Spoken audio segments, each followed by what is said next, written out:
Seja muito bem-vindo a mais um episódio do Silvestre Cast, o podcast oficial do Hospital Adventista Silvestre. Você conhece o nosso hospital? Nós estamos localizados no bairro Cosme Velho, no Rio de Janeiro, e temos mais 2 unidades, uma em Itaboraí e outra no Botafogo. Se você quiser agendar um procedimento, uma consulta, um exame, é só ligar para a gente, para a central de marcação que aparece aqui o número na tela. Bom, hoje nós vamos falar sobre um assunto que quando chega setembro, a gente logo vem à mente o quê? A campanha de doação de órgãos, né? E esses órgãos que são doados, eles são usados para quê? Para transplantes, né? Para vários pacientes. Uma pessoa só pode salvar diversas vidas, né? E essa campanha Setembro Verde, ela é muito importante e o hospital está querendo dar um foco, um destaque para isso. E em 2024, o Brasil bateu um recorde de transplantes realizados pelo SUS. Foram mais de 30 mil procedimentos, né? Um crescimento de 18% em relação a 2022. E aqui no hospital, este ano, apenas de janeiro a julho, foram realizados 52 transplantes, 40 de fígado e 12 de rim, de janeiro a julho, então, né? Então, para falar um pouquinho mais sobre isso, sobre transplante, nós vamos receber aqui 2 médicos especialistas, né? Dr. Felipe Pedreira e também Dr. Rafael Rodrigues, que trabalham aqui no Hospital Adventista Silvestre. Sejam muito bem-vindos. Gostaria de começar então com o Dr. Felipe, falando um pouquinho sobre a sua experiência profissional e depois o Dr. Rafael. Bom, é um prazer estar aqui. Sou o Dr. Felipe Pedreira Tavares de Melo. Aqui todo mundo me conhece como Felipe Melo.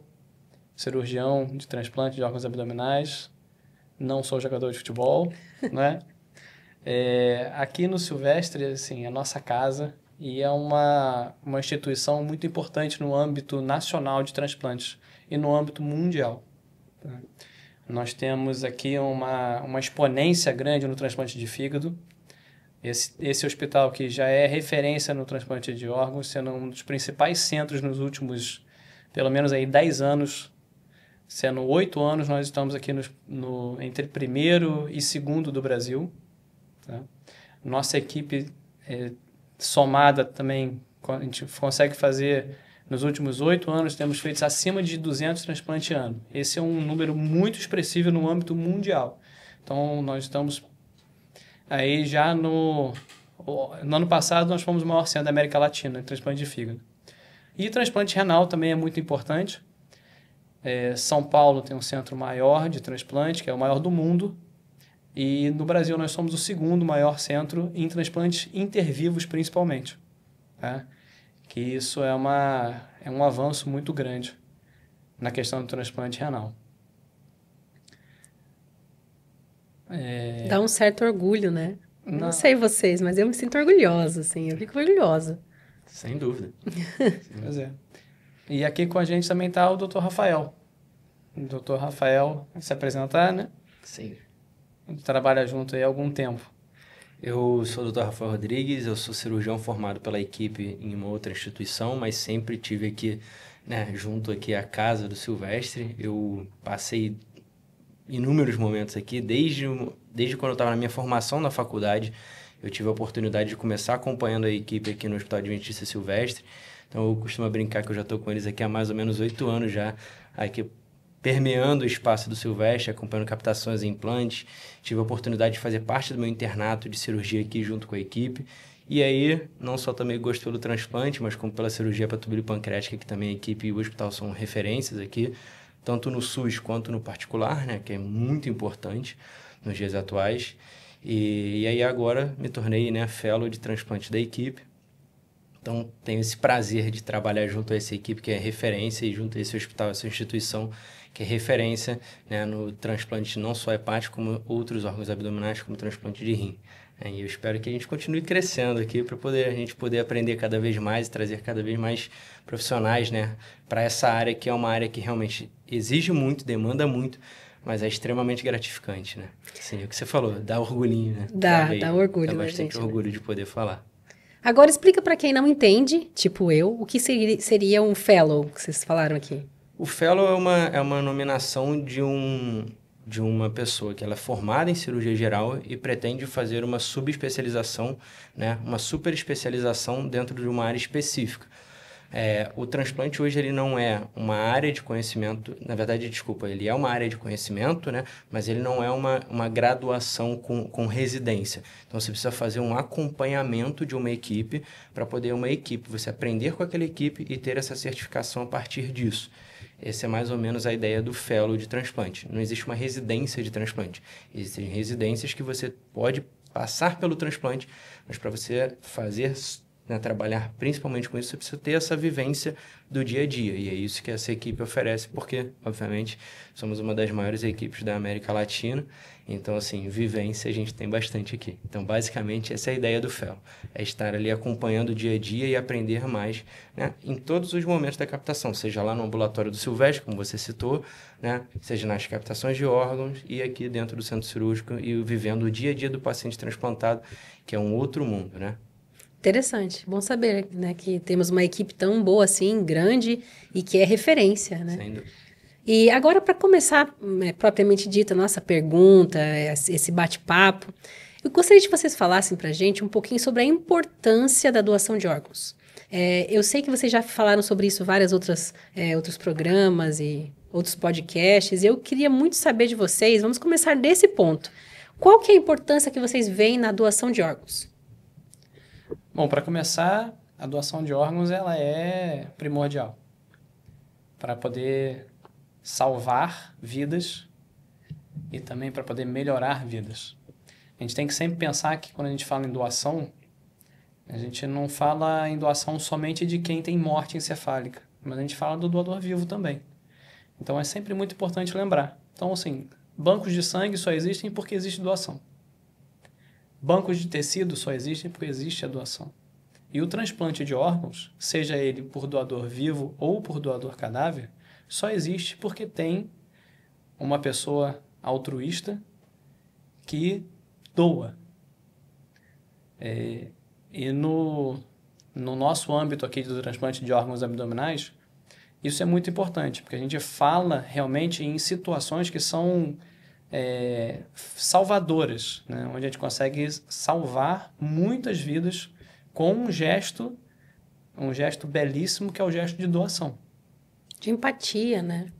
Você imagina, um momento de extrema dificuldade, né? A família está ali no momento que perdeu um familiar e ela decide pensar no próximo, que pela lei do Brasil ela nem sabe quem é, e ela opta por realmente, né, ter esse ato de benevolência. Então, assim, essa pergunta é uma pergunta fácil. É o início de tudo. Você só consegue salvar a vida de uma pessoa que está aqui precisando na fila se uma família, né, no caso de um doador cadáver, tiver uma tristeza e nesse momento de tristeza eles conseguirem juntos, né, todos falarem sim à doação. Isso é uma coisa muito importante dizer, que na lei brasileira, né, você só pode ter uma doação de órgãos se toda a família envolvida naquele momento da entrevista falar sim.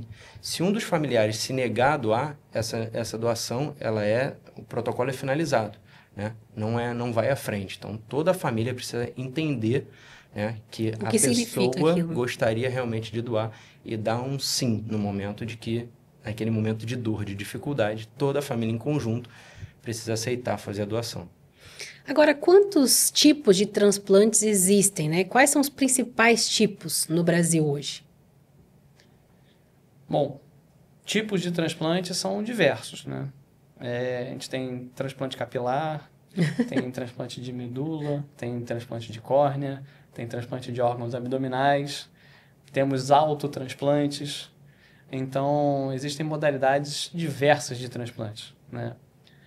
No Brasil, o que a gente tem mais regulamentado e mais a gente consegue controlar de uma forma maior são os transplantes de órgãos abdominais, que incluem transplante de fígado, o transplante de rim, transplante de pâncreas.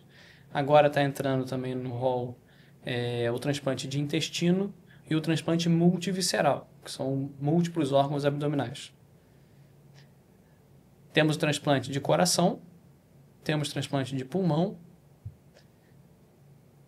tivemos aqui também transplante de órgãos endócrinos, um dos casos foi transplante de paratireoide, que foi feito aqui pela nossa equipe, um dos primeiros casos. Sério? Fala um pouquinho mais sobre esse caso. Transplante de paratireoide, ele é interessante porque o que a gente tem? A gente tem o doente renal crônico, que ele, depois de um tempo, ele perde a função do rim. Essa função do rim, ela tem algumas outras repercussões, e uma das repercussões é no metabolismo do cálcio. E eles, às vezes, desenvolvem uma hiperprodução de hormônio da paratireoide, a tireoide fica hiperprodutora para poder compensar esse distúrbio que o rim não consegue mais. Tá? E aí gera o que a gente chama de hiperparatireoidismo terciário. E o tratamento para isso é remover as paratireoides. E aí, então, uma situação onde você tinha um aumento dos hormônios da paratireoide, um aumento dessa reabsorção de cálcio e mais cálcio no sangue, você começa a ter um déficit. E aí precisa de reposição de cálcio, toda essa questão associada. E existe a modalidade de fazer um transplante da paratireoide de um doador de cadáver. Que estava saudável. Que tinha uma glândula saudável. Então, depois que o paciente transplanta o rim, tira a paratireoide, tem uma deficiência, então ele recebe um transplante de paratireoide, que é um transplante assim, que é feito de uma forma, não é uma cirurgia propriamente dita, mas a gente colhe material da paratireoide do doador, faz um preparado e depois injeta esse preparado na musculatura. Então, é uma seringa com uma agulha que injeta na musculatura. Nossa. E aí essas células da paratireoide, elas vão acham um ambiente favorável no meio do músculo, recebe uma vascularização, recebe uma drenagem e se desenvolve. E aí começa a produzir o hormônio. Que interessante isso, né? Vocês acabam estimulando a própria glândula, o próprio organismo a reagir, né? Na verdade é justamente isso, né? Assim, a gente estimula aquelas células que estão vindo do doador, em elas se proliferarem e começarem a suprir a demanda metabólica que o paciente tem. Muito interessante, muito legal saber. Agora, quando que um paciente ele recebe a indicação de receber um transplante ou de realizar um transplante? Quando que é o ideal para ele realizar esse transplante? Bom, assim, vamos falar mais aqui nos transplantes de órgãos abdominais, né? Acho que a gente pode focar aqui a nossa área aqui.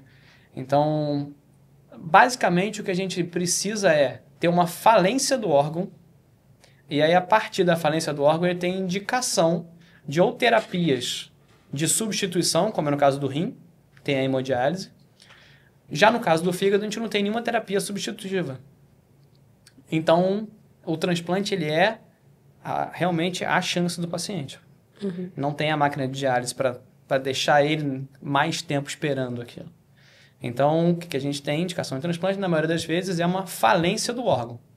Seja ele do fígado, do rim, ou do pâncreas, ou do intestino. Então, falência desse órgão, ele não consegue funcionar da forma adequada, tem indicação do transplante. Mas esse paciente já deve estar fazendo acompanhamento, então. Ele está fazendo um acompanhamento com hemodiálise, algum problema de renal e Sim. tal. E aí ele passa mal e o rim para, aí vem a ideia do transplante. É assim? Então, acontece que o paciente precisa de um acompanhamento médico, e aí, a partir desse acompanhamento médico, a função do órgão vai sendo monitorada, e uma vez que você vê que já chegou num limite, aonde dali para frente não tem como ter nenhum retrocesso positivo, esse órgão funcionar mais, ele é enviado para um centro para avaliar a possibilidade do transplante. Entendi. E aí, quando aparece esse momento ideal, que é quando o órgão para, ele entra para uma fila. Como é que funciona? Tem uma fila no SUS, essa fila demora quanto tempo? Fala um pouquinho para a gente sobre esse método do SUS e do particular. Então, a fila, ela é uma fila única. Não existe SUS ou privado ou convênio, tá? Então, todos os pacientes ele entram numa fila única que é gerenciada pelo Sistema Nacional de Transplante, o SNT. O que vai mudar realmente em relação a privado, a SUS, tudo, é o hospital aonde ele está sendo... Ele está fazendo a entrada na fila do transplante e aonde ele vai fazer o transplante. Essa é a grande alteração. Mas uma vez que sai um doador, o doador ele sai para o primeiro da fila compatível. Uhum. Esse primeiro da fila compatível ele pode ser do SUS, pode ser privado, pode ser do convênio. Independente. Uma vez que sai o doador para esse receptor, primeiro da fila, o centro responsável por esse paciente é notificado. Aqui no Silvestre, por exemplo. Então, saiu um doador para o primeiro da fila, que é do Silvestre, nós somos notificados da doação. E a partir da doação, tem vários critérios que a gente utiliza para saber se o transplante pode acontecer ou não. Uma vez achando que o receptor e o doador são compatíveis, têm uma boa condição, aí a gente prossegue com a captação, com a doação dos órgãos, né, captação, e com a cirurgia realmente do implante. Então, o paciente não tem a possibilidade de escolher onde ele vai fazer a cirurgia dele. Não é assim que funciona. Porque pensa, eu sei que o Hospital Silvestre é top, tem uns médicos gabaritados, especialistas, e eu estou sendo atendida por aqui, por um lugar que eu não acho legal. Eu não posso chegar e mudar o lugar que eu vou ser transplantada. É assim que funciona? Não é assim. O paciente pode optar pelo centro que ele vai ser atendido e inscrito para o transplante de órgãos. Não é? Então, ele pode mudar no sistema, vamos dizer assim. Sim, independente se ele é do Sistema Único de Saúde ou se ele é do convênio ou do privado. Tá? Normalmente, tem a referência para os centros do SUS, tem uma referência onde o paciente ele entra no sistema, é um sistema regulatório, e esse sistema regulatório ele vai dizer quais são os hospitais de referência para o paciente. Tá? E o paciente vai para esse hospital. Se porventura tiver alguma inconformidade ou preferência do paciente, ele pode informar no sistema e o sistema redireciona para ele para outro lugar. Exemplo aqui no Silvestre. Interessante. Então, se alguém que estiver assistindo ou ouvindo a gente quiser mudar o lugar do transplante, a gente fica muito feliz em vir para cá, viu? Está à disposição aqui. Né? Agora, vamos pensar. Aí ele está na fila de transplantes, daqui a pouco aparece um doador, né? E como é que funciona essa questão da fila? Tem chance da pessoa perder o transplante? Existe algum problema, por exemplo, tem uma saúde fragilizada por algum vírus, alguma coisa que possa dificultar o transplante e ele acaba perdendo esse lugar na fila? Olha, essa pergunta acho que a gente pode ficar aqui dias e dias respondendo, porque o que nós já vimos de situações inusitadas ao longo desses anos é uma enormidade. Então, eu vou te dizer um exemplo que a gente teve de ontem.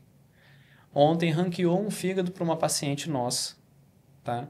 Primeira da fila, pontuação super alta, porém ela teve uma complicação infecciosa em que impossibilitava o transplante naquele momento.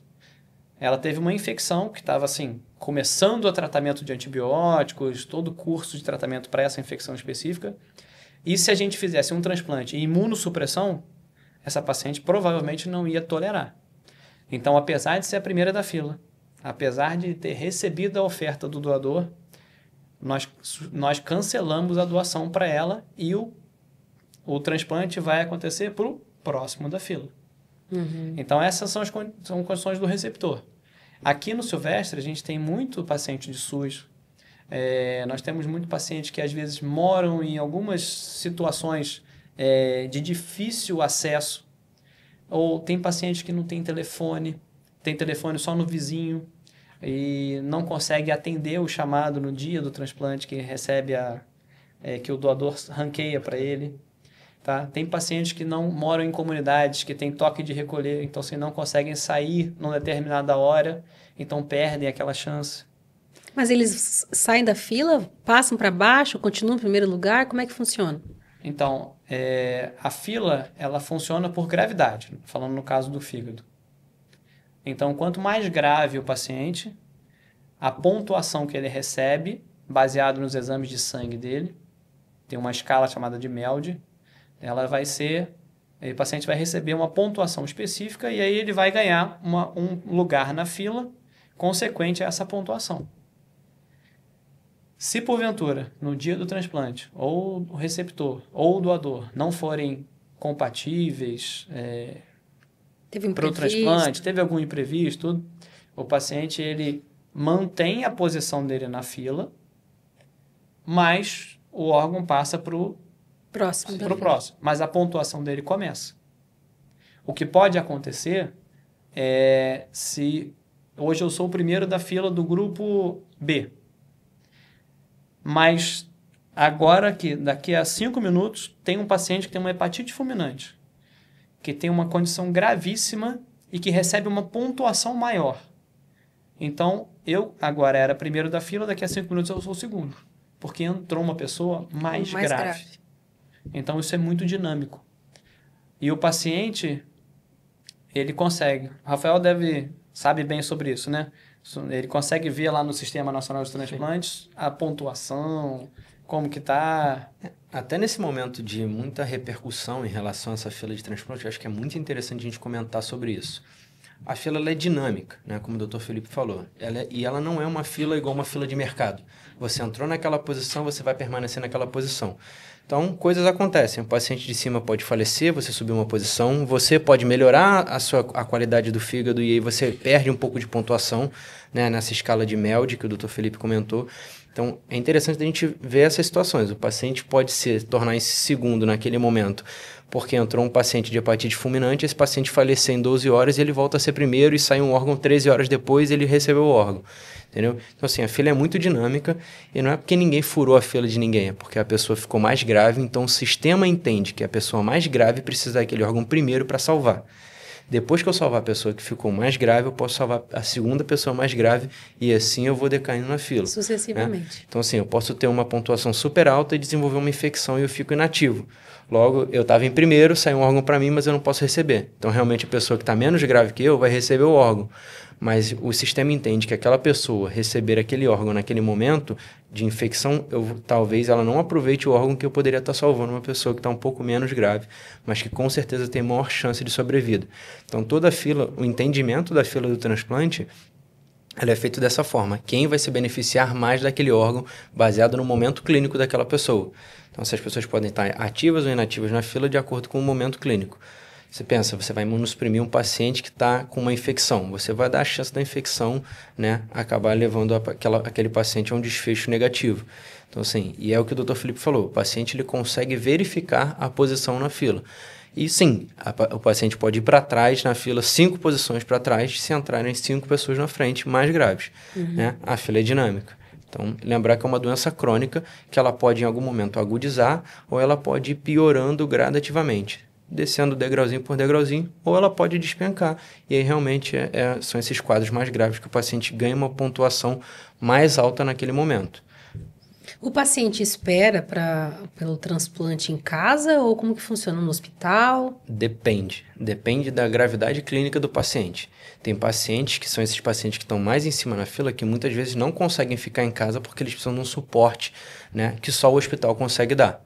Então, isso vai variando. Então, assim, é interessante da gente falar também que às vezes o paciente do SUS está listado aqui, mas ele está internado em outro hospital público, porque ele está precisando desse suporte. O Silvestre não tem convênio com o SUS de fazer esse suporte. Naquele momento, ele tem o convênio de fazer o transplante. Então, esse paciente está em outro centro e ele vem referenciado para cá de ambulância, de como for, no momento que tem essa disponibilização de fígado para ele. Então, depende. Depende de como está a condição clínica do paciente naquele momento, qual órgão que ele vai transplantar, entende? Então, assim, tem várias diferentes variáveis que fazem com que o paciente possa estar em casa, assistindo televisão e vai receber o órgão, ou pode estar gravíssimo no CTI, precisa daquele órgão porque ele está entubado há 10 dias e está piorando a função hepática. Então, assim, depende. A resposta paciente depende. A paciente, né? Um por um. É. E nunca são iguais. Sim. Já no caso do rim, bem, funciona um pouquinho diferente. Porque a imensa maioria dos pacientes, eles estão fazendo diálise de forma ambulatorial, então eles estão em alguma clínica de diálise, fazendo o acompanhamento e fazendo a diálise ali semanal. Nos turnos deles, normalmente 3 vezes na semana, 4 horas por dia. mas eles estão estáveis. E eles têm como referência a clínica. Mas o centro transplantador é o Silvestre. Então, quando sai um órgão, ele já teve a consulta aqui, já está listado por aqui, ele sai da clínica de diálise e vem direto para o hospital para fazer o transplante. Interessante. Quanto tempo demora, mais ou menos, o procedimento cirúrgico? Aqui no Silvestre? Aqui. Doutor Felipe pode falar. Bom, tempo é uma questão muito relativa, né? Sim. Eu gosto do que o nosso anestesista fala sempre para o paciente e para a família. Para o paciente é um piscar de olhos. Para a família, cada minuto é uma eternidade. Tá? E eu costumo dizer que, assim, que a gente não tem compromisso com o tempo. Nosso compromisso é fazer o melhor. Então, tem paciente que a gente consegue fazer um transplante de fígado em 2 horas. Tem paciente que a gente faz transplante de fígado em 12.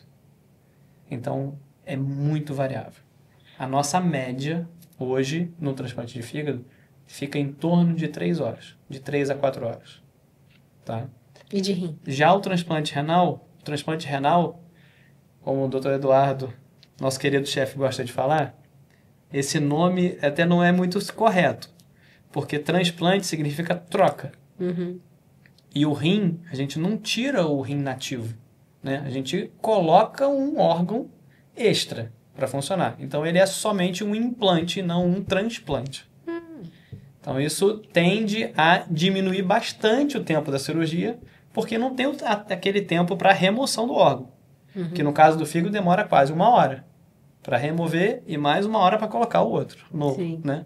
E já o rim a gente perde essa hora inicial. Então, o transplante renal, mais ou menos, gira em torno de 1 hora, 1 hora e meia.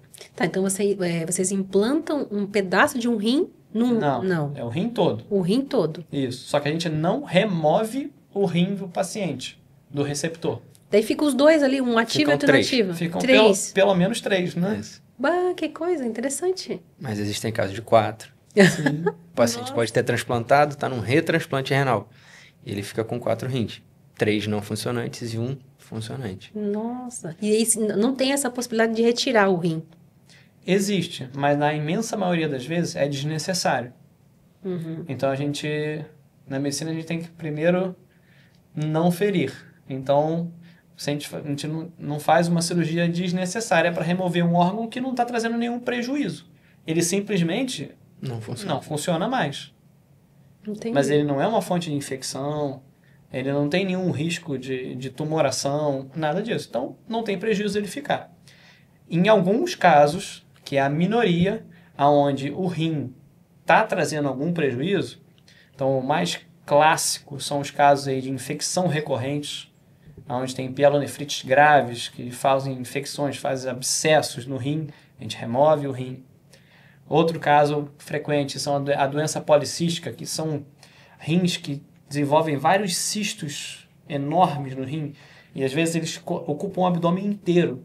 E aí não existe nem espaço suficiente para colocar um rim novo. Então a gente precisa remover o rim do receptor, né, do paciente, para poder ter espaço ou condição clínica melhor para que o transplante seja bem sucedido e que o paciente fique da melhor forma possível, que é o nosso objetivo. E qual que é o índice de rejeição? Vocês podem falar um pouquinho sobre isso? Se a pessoa vai lá, ela fez o transplante, quantos por cento de chance ela tem de sucesso?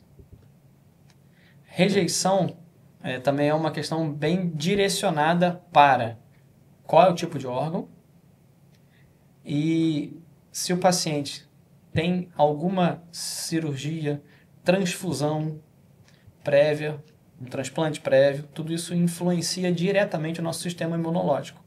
À medida que a gente vai tendo contato com tipos diferentes de antígenos, ou seja, sangue ou tecidos, nosso organismo vai criando anticorpos e vai criando resistência contra diversos outros antígenos, né, tecidos. Então, se o paciente é virgem de transfusão de sangue, se ele é virgem de qualquer tipo de cirurgia, a chance de rejeição é muito menor, porque é a primeira vez que ele está tendo contato. E falando em relação ao fígado, o fígado ele é um órgão mais amigo. Então, a chance de rejeição do fígado é muito menor do que o rim. Então, por isso até que a dose dos imunossupressores no fígado ela é menor do que a dose do rim. Rim, geralmente, a gente tem uma imunossupressão bem mais forte, porque é um órgão altamente imunogênico. Tá? No fígado, a gente usa como compatibilidade, principalmente o grupo sanguíneo. E não tem necessidade de fazer nenhuma... RH não entra nisso. E não tem necessidade de ter algum tipo de histocompatibilidade, que é uma coisa diferente para o rim.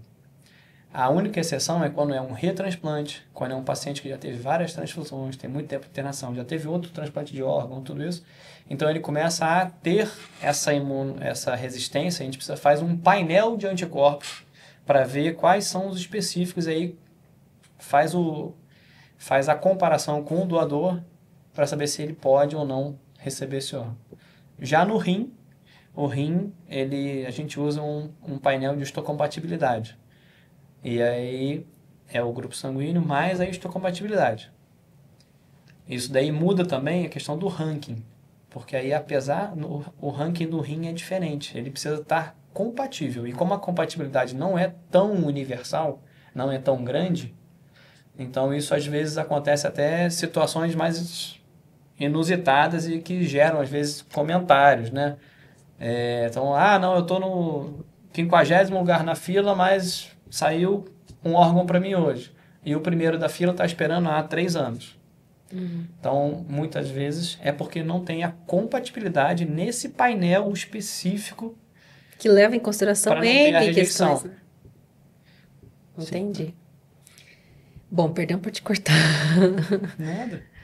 Vamos lá.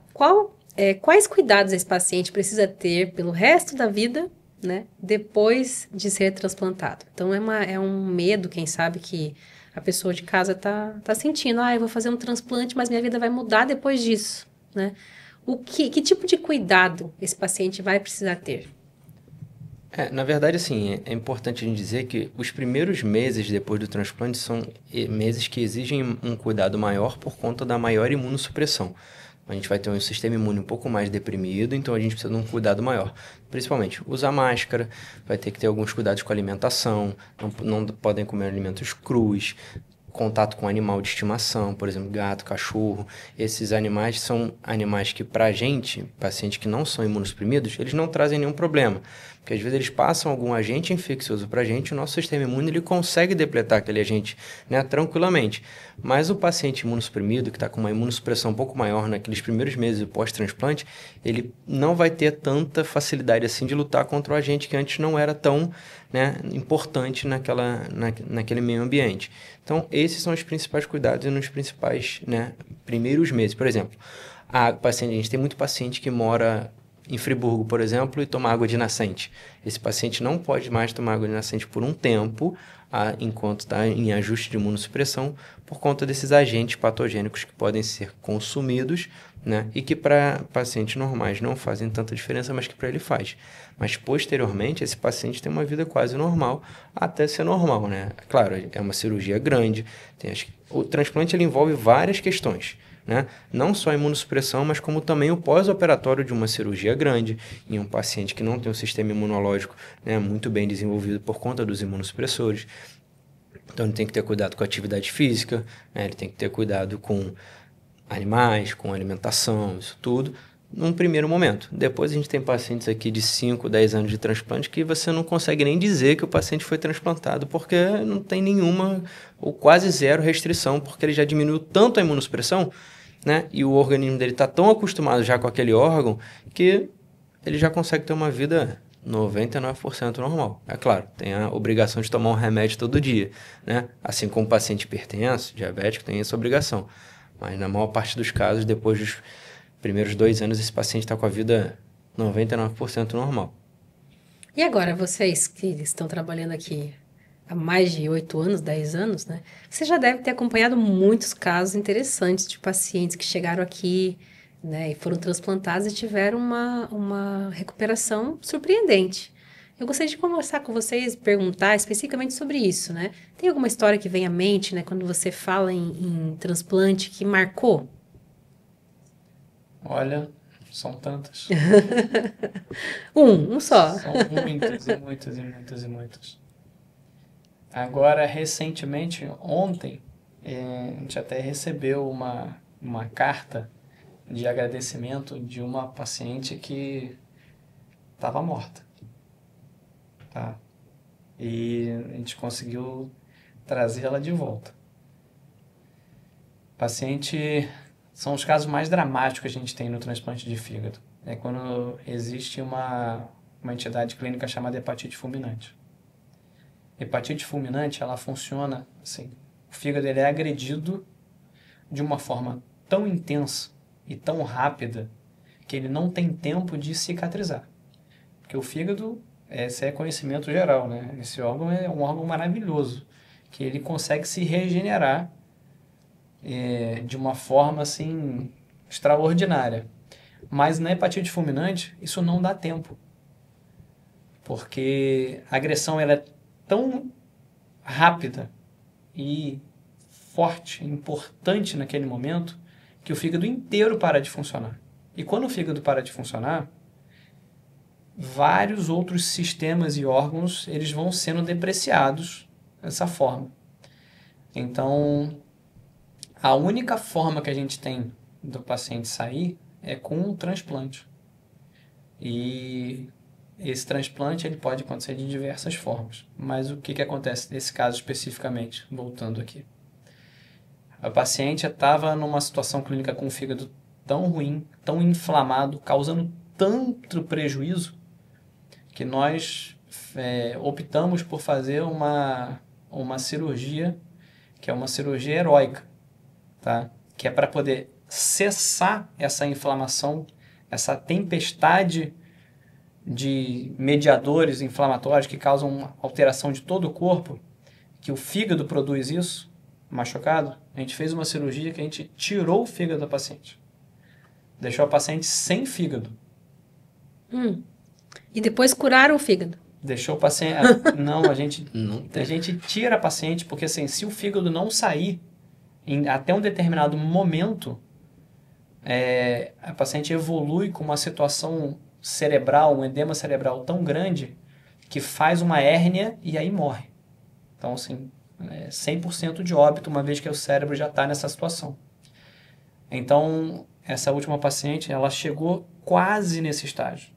Quando faltava, assim, poucas horas para ter esse edema e essa herniação cerebral, nós falamos, olha, não tem doador,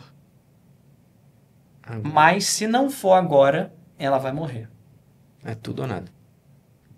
Então, o que a gente fez? Levou a paciente para o centro cirúrgico, começou a cirurgia para tirar o fígado dela, por sorte. Por Deus também. Exatamente, por Deus. Na hora que a gente estava com a doente no centro cirúrgico, fazendo essa cirurgia para remoção do fígado, saiu um doador. Então...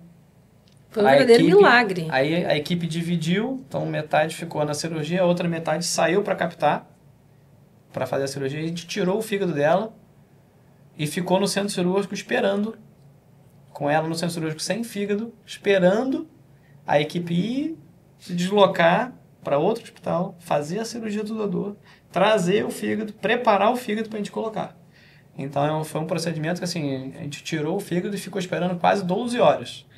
Nossa. Do lado da paciente lá no centro cirúrgico com o fígado. Aí chegou o fígado, preparou, fez o transplante. Essa paciente recuperou completamente dessa situação e estava em casa depois com 7 dias de cirurgia. Nossa. Paciente jovem, que assim, a gente... Que incrível essa história, gente. É um verdadeiro milagre mesmo, porque eu acho assim que a gente, como ser humano, a gente vai até um limite, né? Agora, o resto a gente tem que deixar. Tem pessoas que não acreditam, tem gente que acha que é sorte, mas assim, na minha visão a gente vai até um limite. Daqui para frente é outra coisa, né? Então, essa é uma questão bem interessante que você está apontando. É justamente por isso. Aqui, como a gente tem uma experiência muito grande, então a gente ultrapassa frequentemente os limites.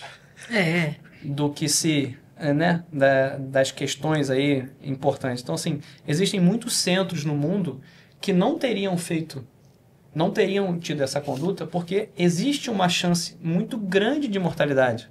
É o que o Rafael falou. É tudo ou nada. Então, podia não aparecer o doador. E não apareceu o doador, ela ia falecer. Ela ia falecer e ia falecer sem fígado se não aparecesse um doador. Mas se a gente não tirasse o fígado naquele momento, ela iria falecer também. Não tinha escolha, então. É uma situação, assim, dramática, extremamente difícil. Mas é claro que essa decisão ela é tomada médica e com o consentimento da família. Sim. Então, a família foi informada e a família sabia que ela poderia falecer. Poderia não aparecer um fígado. E a família não podia doar? A família não tinha nenhum doador compatível nesse momento. E é uma situação muito rápida. A gente precisa de um tempo para poder preparar o doador. Sim. E nessa situação, que a gente não sabia se ela tinha mais 1 ou 2 horas de vida... Não dava tempo de investigar. Não dava tempo. E a gente também não pode botar em risco o doador sem saber exatamente se o receptor, né? A gente pode fazer uma cirurgia fútil. Uma cirurgia gigante, né, de um doador hepático de fígado, né, sem saber se realmente a paciente ia recuperar, porque a gente estava botando a vida de outro paciente saudável em risco. Sim. Então, assim, é um quadro extremamente dramático. E, assim, não existe máquina para substituir o fígado. Então, uma vez que a gente bate esse martelo, ou sai o fígado, ou a gente perdeu a paciente. Nossa. E aí a gente devolver a doente para casa e receber uma mensagem dessa é realmente, assim, né? Aquece o coração. Eu acho que justifica as 15, 18 horas que a gente ficou no centro cirúrgico, né? Nossa, 18 horas. A cirurgia começou às 10 da noite. Né? Sim. Acabou quase 1 da tarde do dia seguinte. Gente. Com quase 10 pessoas envolvidas, 2 anestesistas se revezando na sala. E a paciente vai ficando grave, porque o fígado ele é essencial para várias questões metabólicas do corpo e o anestesista tem que ficar ali o tempo inteiro fazendo terapia intensiva com um paciente só. E a gente correndo contra o tempo na captação. Lembrando que a gente ainda podia ter um fígado que não fosse bom. Então não desse para aceitar para essa paciente. Então assim, é totalmente tudo ou nada mesmo, entendeu? Né, muito X na questão. Nossa, que interessante essa história. Gostei de Essa é de o ouvir. Rafael também. Deve ter muita, né? Eu acho que essas histórias são as histórias mais marcantes, né? Assim, a gente... Tem paciente que a gente já deixou 24, 48 horas e aí o quadro começa a ficar dramático e a equipe médica começa a ficar envolvida e você começa a querer... Meu Deus, tem que aparecer um fígado, eu vou onde for no Brasil... E assim, a gente vai mesmo. Semana passada a gente foi na Paraíba buscar um fígado de um paciente, assim, também, mesma coisa. 12, Dramático 24 também. horas de... Né? Porque assim, o que o Felipe falou, assim, a cirurgia para o paciente é o piscar de olhos. Para a equipe médica, a cirurgia começou 12 horas antes, quando a equipe saiu para captar o órgão, para poder ver se realmente esse órgão era viável ou não era viável, né? Então, assim... Você chegou num ponto ali falando sobre outros países, né? E eu sei que a Espanha é um país muito à frente do Brasil com relação a transplantes, né? E é o país que tem mais transplantes, se eu não me engano, né? É isso mesmo? A Olha, que eu informação? vou brigar com você um pouquinho. O nosso SUS é um motivo de orgulho para todos nós médicos e toda a nossa população, né? O SUS é um sistema que ele oferece do início ao fim todo o tratamento. Esse paciente ele pode ter 10 anos e ele vai continuar pegando drogas que são caríssimas de imunossupressão, que ele ainda vai conseguir pelo SUS. Então, o Brasil hoje tem um centro de transplante, né? Os transplantes no Brasil são motivo de orgulho, né, para a gente. E aí, assim, a gente não pode abaixar a cabeça para nenhum outro país, não. A gente Mas essa a gente questão quer de muito- doação de órgãos e tal, é a Espanha, né? Da doação, sim. a doação, sim. A doação sim, mas o tratamento em si não, então. Não, o geral, o sistema de transplantes, a gente não tem... Somos um dos melhores do mundo, realmente. Que interessante. A questão da doação, que ainda fica um pouco a desejar. Então, isso é muito cultural. Então, existem vários países no mundo que, primeiro, você pode escolher ser doador em vida, uma vez que você tenha morte cerebral. No Brasil, quem escolhe é a família. Então, mesmo que eu tenha na minha carteira de identidade, que eu tenha a carteirinha de doador de órgãos, uma vez que eu tenho uma morte encefálica, a minha família precisa aceitar.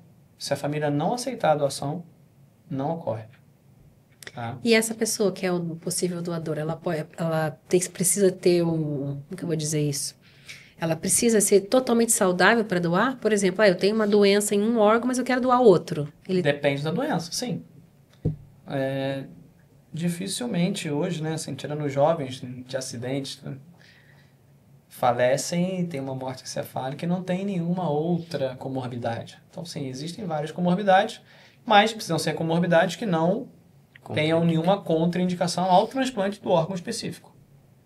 Tá? Então, existem vários tumores benignos que podem acontecer e não contraindicam o transplante. Tem algumas infecções, até mesmo hepatite. Então, assim, a gente faz transplante de paciente que tem hepatite tipo B, e aí já tem um anticorpo de um doador que tem o anticorpo também para a hepatite B. Então, a gente consegue fazer esse transplante e tem tratamento. Então, são várias nuances. Eu lembrei agora que eu assisti um podcast que vocês participaram, acho que foi o Dr. Felipe que participou e o Dr. Eduardo, né? Que você comenta que a equipe já foi para fora do país para fazer algum tipo de especialização ou aprender alguma coisa lá fora. E você quer comentar alguma coisa sobre isso? Bom, isso a frequência é bem grande, né, da nossa andada aí pelo mundo, né? Inclusive, eu estava mês passado na Itália, justamente vendo sobre uma máquina de perfusão de órgãos nova que a gente está trazendo para o Brasil. Então, o Silvestre vai ser o centro pioneiro na preservação de órgãos com máquina de perfusão, que dá para fazer tanto com solução de preservação normal, como dá para fazer também com sangue, que a gente consegue fazer e ver se o fígado funciona, ver se o rim funciona, para depois colocar no paciente. Então, coisa que hoje a gente não tem como fazer sem essa máquina. A gente sabe se o fígado está funcionando, se o rim está funcionando no doador, provavelmente vai funcionar no receptor. Mas existe uma parcela mínima, menos de 3% dos casos, que uma vez que o órgão vai para o gelo e volta, ele não funciona. E aí precisa de um novo transplante. Sim. Tá? Com essa máquina, existe até essa possibilidade de a gente ver a função dele na máquina. Uma vez que ele tem a função, aí está apto para fazer o transplante. Então, a gente tem alguns casos iniciais que a gente vai usar essa máquina para poder fazer isso. E fora isso, todos da equipe, sem exceção, já foram para fora do país, para diversos centros de transplantes, para diversos centros de cirurgia, para ver vários pontos específicos que a gente queria trazer para aqui, para o nosso país e para o nosso serviço, a equipe Silvestre. Então, digamos que assim, a gente tem... uma rotina. A gente tem pelo menos aí uma vez por ano, tem mais ou menos uma excursão médica dessa para poder trazer o que há de mais novo, mais moderno e mais impactante no mundo aqui para a nossa prática clínica e para os nossos pacientes do Hospital Silvestre. Que interessante. Então, a nossa equipe está muito bem preparada para atender qualquer caso, né? Agora, para a gente fechar o nosso podcast, eu vou pedir para vocês falarem, então, fazer um apelo, né? Para que aquela família, né? Já converse, já tenha deixado isso explicado, né? Que, quer ser um doador de órgãos? Conversa com a família. Faça um apelo, então, para toda a população, para que a gente consiga aumentar a quantidade de doações, né? Ainda mais falando em Setembro Verde, né? Que é a questão de doação de órgãos. Então, pode olhar para essa câmera aqui e fazer o apelo aí. Assim, eu acho que a principal questão, né, sobre a recusa da família em doar o órgão no momento ali tão difícil é a desinformação. Então, nós como médicos, como médicos no geral, mas como médicos cirurgiões de transplante, nós temos que conscientizar, né? Então, a gente entende que é um momento que é muito difícil para a família, mas que aquele órgão ele é capaz de mudar a vida de tantas outras pessoas que a família não é capaz de nem imaginar quantas pessoas são, né, têm essa vida mudada por esse ato naquele momento tão difícil. Então, é entender que aquele paciente, infelizmente, ele não está mais ali, embora ele esteja com o coração batendo, com o pulmão ventilando, né? Que você esteja escutando ali o monitor fazer o bip, o cérebro dele, infelizmente, já não está mais ali, já morreu, né? E ele não consegue dar os comandos vitais para aquele paciente voltar à vida. Então, no momento que a gente tem uma morte cerebral, esse paciente, uma vez que a gente desliga esses aparelhos, o coração para de bater imediatamente, o pulmão para de ventilar. Então, nesse momento que é difícil, né, ali da família, a única alteração mais que aquela família pode fazer por alguém, né, é deixar aquela pessoa fazer aquele último ato de bondade, que é permitir a doação de órgãos.